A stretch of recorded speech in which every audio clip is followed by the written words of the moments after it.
the day comes, we ask ourselves, where can we find light in this never-ending shade? The loss we carry, a sea we must wade. We brave the belly of a beast. We've learned the quiet isn't always peace, and the norms and notions of what just is isn't always just is. And yet the dawn is ours. Before we knew it, somehow we do it.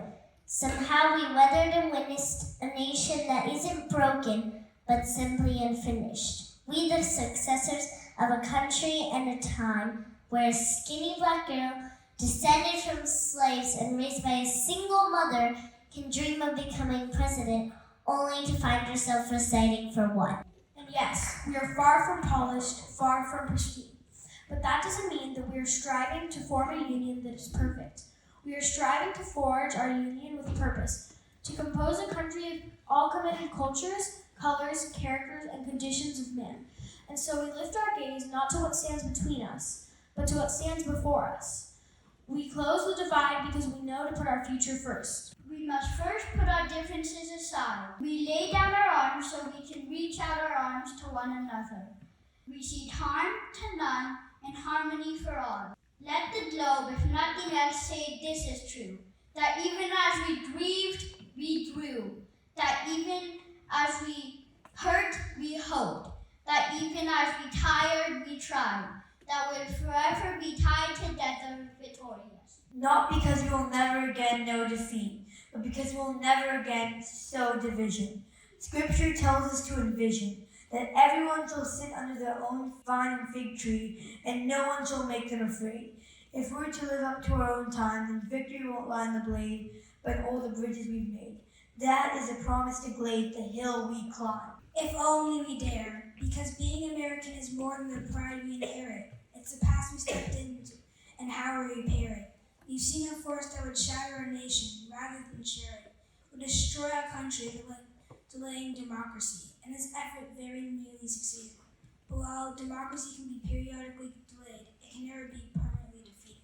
In this truth, in this faith, we trust. For while we have our eyes on the future, history has its eyes on us. This is the era of just redemption.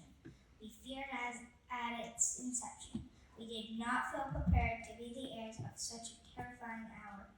But within it, we found the power to author a new chapter, to offer hope and laughter to ourselves.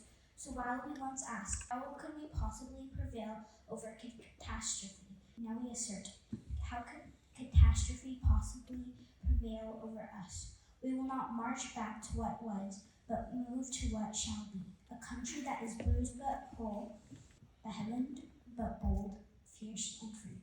We will not be turned around or interrupted by intimidation, because we know our inaction and inertia will become the inheritance of the next generation. Our blunders become their burdens. But one thing is certain, if we merge mercy with might and might with right, then love becomes our legacy and change our children's birthright. So let us leave behind a country better than the one we are left with.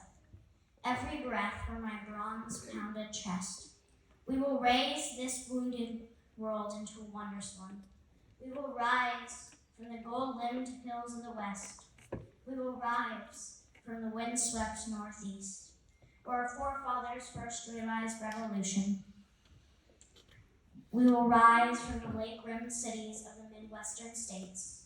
We will rise from the sun-baked south. We will rebuild, reconcile, and recover. And even no nook of our nation, every corner of our country, our people, diverse and beautiful, will emerge better and beautiful. When day comes, we step out of the shade, aflame and unafraid. The new day blooms as we free it. For there is always light, if only we're brave enough to see it, if only we're brave enough to be it.